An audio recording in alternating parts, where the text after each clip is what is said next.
Now start की हम solid में फ्लिट कैसे करेंगे। जैसे कि हम नॉर्मल कोई भी लाइन लेते हैं, उसको फ्लिट करने के लिए हम लोग फ्लिट कमांड यूज करते हैं। टॉप व्यू में एकदम आपको इस तरह से अगर मेरा कोई शेप है, इसका कॉर्नर मुझे फ्लिट चाहिए तो हम लोग नॉर्मल फ्लिट कमांड यूज करते हैं। और रेडियस की वैल्यू यहाँ पर टाइप करते हैं, जो भी आपको रेडियस देना है। ज्वाइन होना चाहिए कि मतलब फ्लिटिंग में जो हमारा फ्लिट हो रहा है वो और हमारी जो लाइन से वो आपस में ज्वाइन होनी है, कनेक्टिविटी होनी चाहिए उनकी। अगर ज्वाइन नो कर दूंगी, तीनों अलग अलग कैटेगरी में मेरे फ्लिट होंगे। ट्रिम का मतलब जो भी एक्सटर्नल पार्ट है, जो भी एक्स्ट्रा लाइन है आपकी, वो अगर आप चाहते हो कि ट्रिम हो जाए फ्लिट होते समय तो आप यस करेंगे, नो करेंगे तो एक्स्ट्रा लाइन हमेशा ऐसी बनी रहेंगी। तो अभी मैं यहाँ पर मेरा 10 है तो ये मेरा फ्लिट हो गया, तो ये सब ज्वाइन है। अगर मैं इसे नो करती तो ये पार्ट मेरा अलग होता है, ये पार्ट अलग होता है और ये पार्ट मेरा 3 कैटेगरी में ये बना हो। सेम अब हमें फ्लिट जो करना है वो हमें 3D के अंदर भी करना है। तो 3D के अंदर फ्लिट करने के लिए मैं एक अगेन इस तरह से लाइन ले लेती हूँ,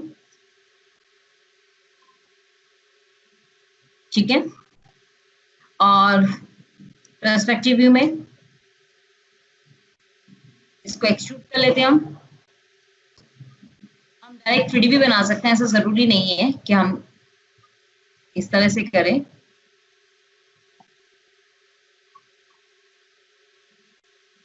Dear friends, this is our YouTube channel. If you like this video, please subscribe our channel and press the bell icon. And this is our website, geminiarchitecture.com. And these are the courses we are provide trainings on this software as well as interior designing.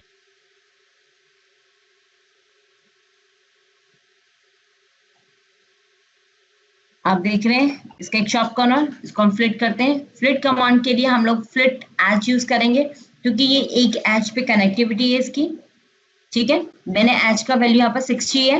Next radius आप कितना देना चाहते हो, मैंने 20 किया।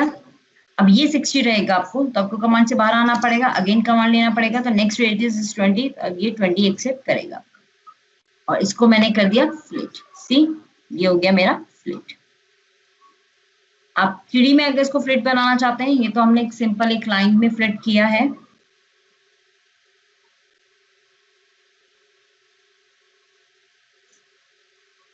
ये 2 radius क्यों डालेगा? हाँ, मैं बताती हूँ आपको। देखो, ये मेरा सॉलिड है। अब मेरे को इसका फ्लिट रेडियस करना है, सपोज करो 50। लेकिन जब मैं यहाँ पर फ्लिट कमांड ले रही हूँ तो वो मेरी लास्ट रेडियस पूछ रहा है 20। तो अगर मैं यहाँ पे एक्सेप्ट करूंगी तो वो मेरा 20 आएगा। मैंने यहाँ पर नेक्स्ट रेडियस, मुझे चेंज करना है रेडियस, तो मुझे नेक्स्ट रेडियस यहाँ पर देना पड़ेगा 50। जब मैं नेक्स्ट रेडियस दे दूंगी, लेकिन वो मेरा कितना ले रहा है 20। यहाँ पर मैंने क्लिक किया, कितना लिया इसने मेरा 50, लेकिन उससे मेरे पहले क्लिक करे तो उससे मेरा 20 रेडियस लिया और नेक्स्ट रेडियस को उससे मेरा 50 लिया। तो यहाँ पहले चेंज करिए। अगर आपने देखो अब ये मेरा 20 एंड 50 का डिफरेंस हो गया, मैंने कमांड से एस्केप कर लिया, दोबारा से मैंने कमांड लिया, अब वो मेरे को 50 लेगा। वापस हम बैक जाते हैं, मैंने कमांड लिया, अब मुझे इसका रेडियस चाहिए 20 अगेन, ठीक है। 20 रेडियस हो गया मेरा। यहाँ पर ये नेक्स्ट रेडियस के नाम से आता, नॉर्मल रेडियस के नाम से ये नहीं बता रहा, इसलिए कंफ्यूज मत होइए। नेक्स्ट रेडियस मतलब कि रेडियस ही है।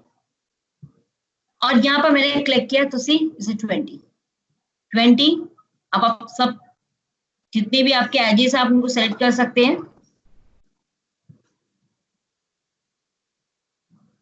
तो मैंने एजेस सेलेक्ट कर ली, देन मैंने एंटर। देखो मेरा मतलब कि रेडियस बहुत ज्यादा है। अब कब देखें किसी 20 का, तो ये क्या, ये इसका शेप ही क्या बन जाएगा। तो इसलिए हमें इसका रेडियस 5 के अकॉर्डिंग या 2 के अकॉर्डिंग हम इसको लेके चलते हैं।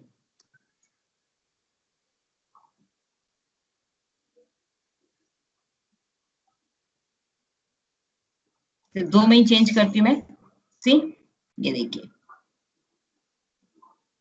5 एंड 5, ये मेरा रेडियस है। इसी तरह से आपका चैम्फर भी काम करेगा, जैसे फ्लिट काम किया है ऐसे आपका चैम्फर भी काम करेगा। चैम्फर के लिए भी आपका चैम्फर डिस्टेंस कितना है 1, आप चेंज कर लीजिए। चैम्फर डिस्टेंस हम ले लेते हैं यहाँ पर 2। First click, second click, third click, ठीक है। जितने भी आपको चेंज करने, आप एक साथ सबको भी ले सकते हो। चैम्फर हुआ यहाँ पर, अगर आप देख रहे हैं तो ये देखिए, this is the chamfer.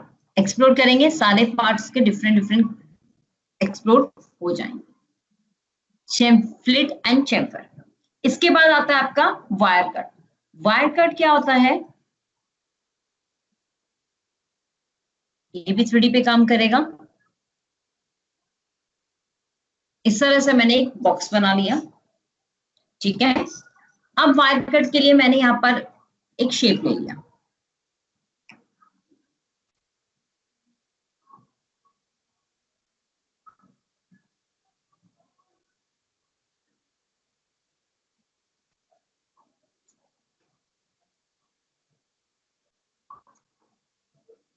Shape ले लिया।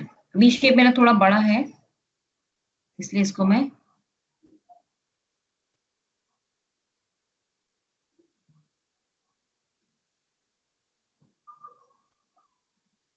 ये देखो, ये इसके अकॉर्डिंग थोड़ा बड़ा हो गया, तो ये मुझे नहीं चाहिए।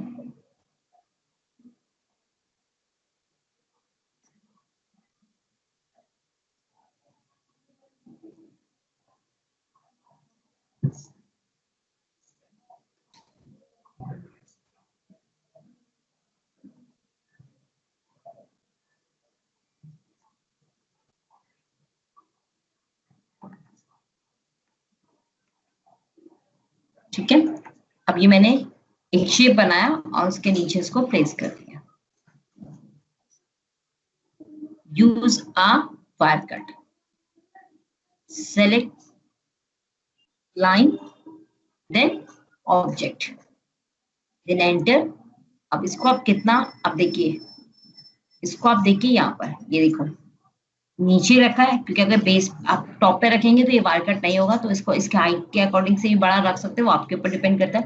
मैंने इसके, अब इसका आपने थिकनेस कितना चाहिए, अब टॉप से देखिए इसको, इसका थिकनेस दिख रहा है, आपने इसका थिकनेस लिया, अगर ये, तो ये इतना पार्ट इसका कट हो जाएगा, देन एंटर। ये देखिए, this is a wire cut. आप अपने अकॉर्डिंग कुछ भी इसको कट कर सकते हैं, वायर कट।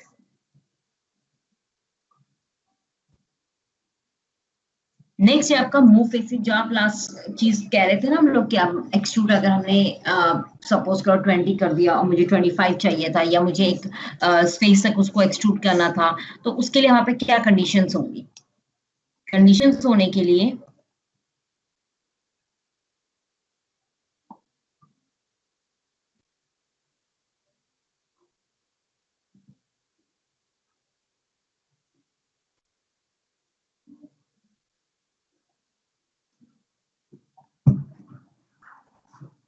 सपोज करो मुझे इसे एक्सट्रूड करना था टिल यहाँ तक की हाइट पे, बट मेरा ये एक्सट्रूड इतना ही हो गया, तो इसको मैं कैसे चेंज करूंगी, तो हम इस पर आज बात करेंगे।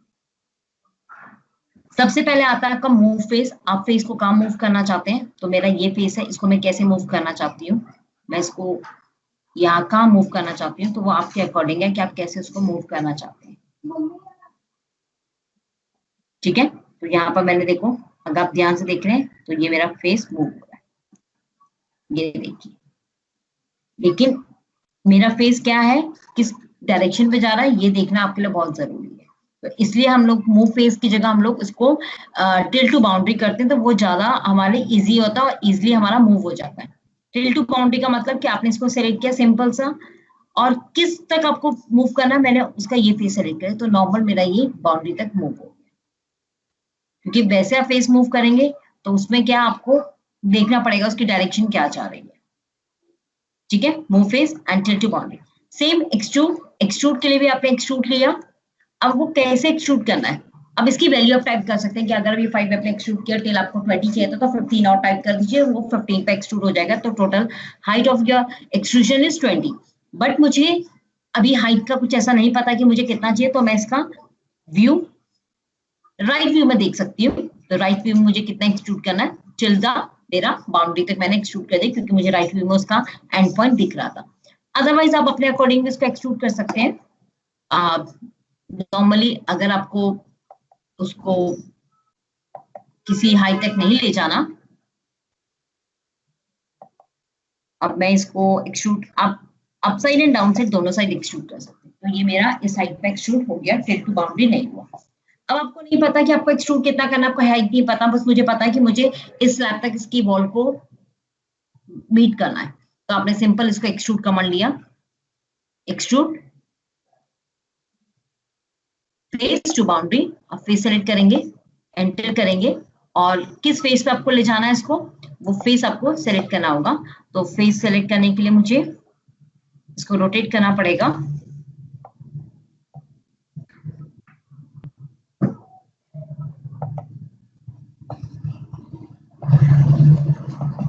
ये तो ये मेरा नॉर्मल एक्सट्रूड,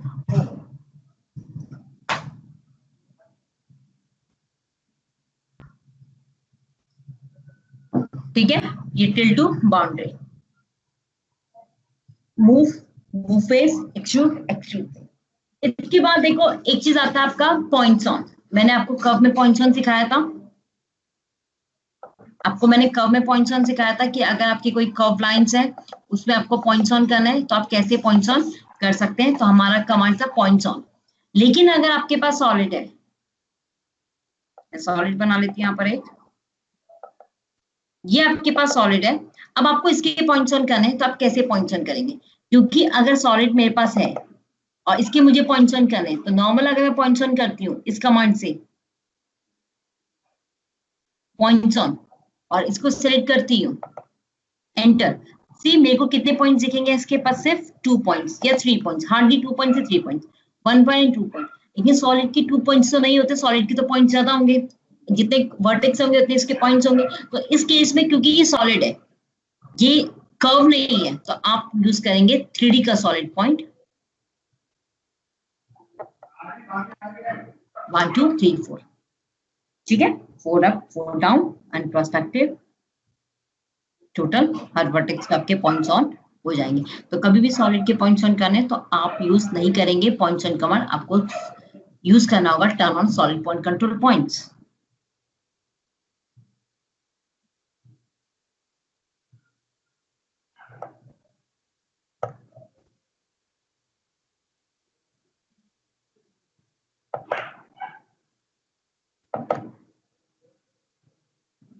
नेक्स्ट है आपका मूव एज इट, ये सब यूज अभी आपका नहीं हो पाएगा, ठीक है, तो मैं अभी थोड़ा सा इजी बता देती हूँ। होल्स पे काम करना, राउंड होल्स, ये 3 अभी मैं नहीं करवा रही आपको। होल्स, होल्स क्या है कि अगर आपका कोई भी ऑब्जेक्ट है उसके अंदर आपको कटआउट निकालना है, कटआउट निकालने के लिए आप एक्सट्रूड कमांड यूज नहीं कर रहे, देन उसके बाद उसका बुलियन सब्ट्रैक्शन नहीं कर रहे, उसको सॉलिड क्रिएट करके बुलियन सब्ट्रैक्शन नहीं कर रहे, तो आप चाहते हैं कि आप डायरेक्ट होल्स बनाना चाहते हैं, तो होल्स आप कैसे बनाएंगे, तो उसके लिए मैं आपको बताती हूँ। आप हम एक सॉलिड बना लेते हैं यहाँ पर,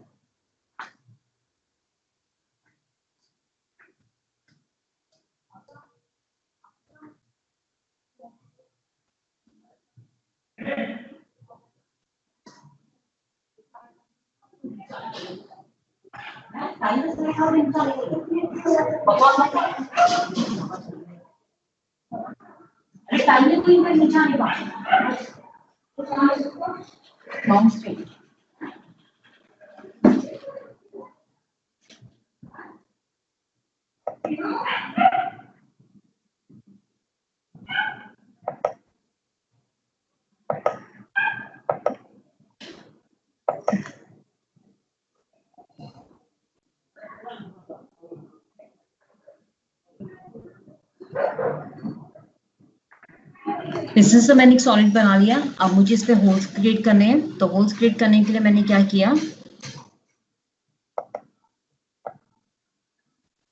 इसका ये फेस देखा और यहाँ पर मैंने लिया राउंड होल्स।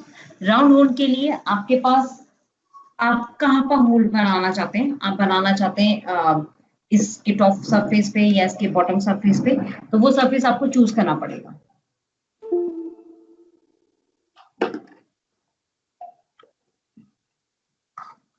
एक मिनट,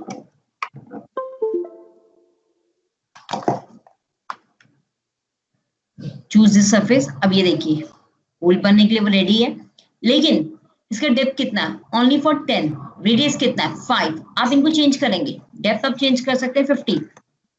ये देखिए, अब इसको मैं टॉप से देखूंगी तो ज्यादा समझ आएगा मुझे।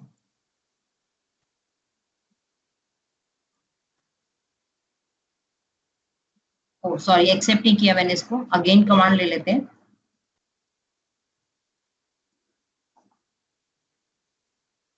सेलेक्ट फेस, टॉप में आते हैं, 2 3 4 5, जहां भी आपको होल्स बनाना, आपको कॉर्नर में बनाना है आप कॉर्नर ले लीजिए। ये देखो सॉलिड पे ही काम करेगा, उसके बाद ये नहीं आएगा, आपको एरर शो करेगा। देन इसके बाद एंटर, एंटर करना जरूरी है, नहीं तो फिर आप एक्सेप्ट, आप इसमें से आउट हो जाएंगे। See this is a hole, clear? ये हो गया नॉर्मल राउंड होल। अब आपको मेक होल, मेक होल का मतलब यहाँ पर है आप होल खुद से बनाएंगे। आप कोई भी शेप में होल बना सकते हैं। वो कैसे? जैसे कि मैंने शेप बनाया, टॉप व्यू में आ गई और यहाँ पर मैंने कोई एक शेप ले लिया, कोई बिग शेप ले लिया, ठीक है, और इसको मैंने मूव कर दिया इसके ऊपर। सेम पर्सपेक्टिव व्यू, ये रहा, सॉरी, कर्व, राइट व्यू, और इसको मैंने इसके ऊपर रख दिया, perspective view, make hole. Make hole में आपको select planar closure curve, this is my curve, ठीक है, प्रेस एंटर। अब आपको किस सरफेस पे बनाना है? मुझे इस सरफेस पे बनाना है, ये देखिए, समझ आ रहा है आपको? ये देखिए, अब मेरे डिजाइन के अकॉर्डिंग ये होल कट आउट निकल गई। वो आपके ऊपर है कि आप इसको कितना डेप्थ देना चाहते हैं। मैंने तो जस्ट उसको स्ट्रेट कट आउट उसका निकाल दिया, मतलब स्ट्रेट लाइन ले लिया, तो इसलिए उतना कट आउट दिया। आप इसका प्रॉपर डेप्थ डिसाइड कर सकते हैं कि मुझे 10 तक की कंप्लीट करना है, 20 तक, और डिफरेंट डिफरेंट, जरूरी नहीं कि आपने एक को डिसाइड कर ले तो सारे डिसाइड होंगे, आप सबको सेपरेटली कट आउट निकाल सकते हैं। इसके बाद आता है रिवॉल्व होल। रिवॉल्व का मतलब, जैसे मैंने आपको रिवॉल्व कमांड करवाया था कि मतलब हाफ शेप बनाएंगे और हाफ शेप से आप उसको रिवॉल्व करेंगे। You do practice this command, अगर आपको नहीं क्रिएट होगा तो I will help you. Then इसके मूव होल, आपने ये होल, आप कह रहे हो कि ये एकदम सेंटर पे नहीं है, सेलेक्ट और इसको मूव कर लेते हैं हम सेंटर पे, क्लियर? ये this is a rotate hole, आपको होल को रोटेट करना, पर ये होल रोटेट नहीं हो सकता। रोटेट होल क्या मतलब है कि यहाँ पर आपका जो होल कटिंग होगी वो डिफरेंट स्टाइल से होगी, जिसमें कि आपका जब आप रिवॉल्व से करेंगे ना कट आउट, तो आप उसमें रोटेट होल का यूज कर सकते हैं, बट इन कमांड में आपका रोटेट होल नहीं होगा। Normal, array, hole, polar. अब आपका हम क्या यूज करते हैं? एरे कमांड यूज करते हैं कोई शेप क्रिएट करने के लिए, सर्कुलर पे, पोलर पे, रेक्टेंगुलर पे। अब यही चीज आप उसमें यूज कर सकते हो। तो अभी हम इसको मूव कर लेते हैं थोड़ा सा, ठीक, मूव कर लिया, टॉप व्यू में आ गए। अब मैं यहाँ पर यूज करूंगी एरे, पोलर। आप रेक्टेंगल खुद से प्रैक्टिस करेंगे तो मैं पोलर आपको बता देती हूँ। पोलर, आपका होल कौन सा? दिस इज माय होल, ठीक है, सेंटर ऑफ द होल। तो आपको सेंटर मैंने इस तरह से डिसाइड कर लिया। कितने होल्स चाहिए? 10 से हम कम ले लेते हैं क्योंकि वो शायद बाहर निकल जाएंगे मेरे होल। वी डिसाइडेड 6, ठीक, 360 डिग्री परफेक्टली, क्लियर। और इसके बस एक्सेप्ट, ओ बाकी वो उससे आउट थे इसलिए वो एक्सेप्ट नहीं हुए। मैं दोबारा से एक बार ट्राई कर लेती हूँ उसको। सेलेक्ट होल, ठीक, एंड देन सेंटर। सेंटर के लिए मैंने इसका मिड सेंटर ले लिया, तो इसको हम ले लेते हैं 4, enter, 360, enter, then press enter to accept. तो ये मेरा एक्सेप्ट हो गया, क्योंकि अगर ये होल इससे बाहर जाएंगे तो उनको एक्सेप्ट नहीं कर पाएगा। तो ये मेरे 4 कैटेगरी के होल डिफाइन हो।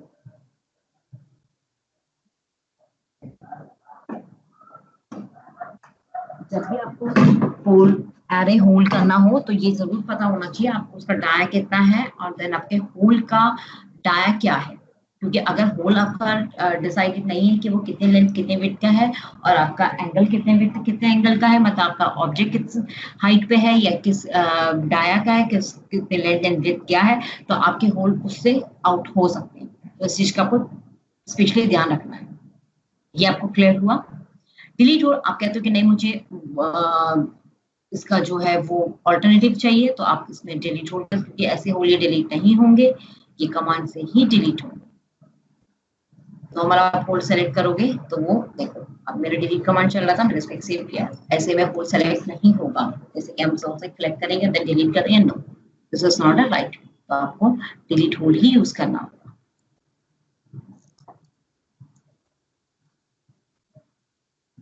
Our YouTube channel Gemini Architecture, and these are the videos, all videos. Suppose you want to learn AutoCAD, Dialyze, 3ds Max, SolidWorks, Revit, Rhinoceros, Super, as well as lot of software tutorial in this YouTube channel.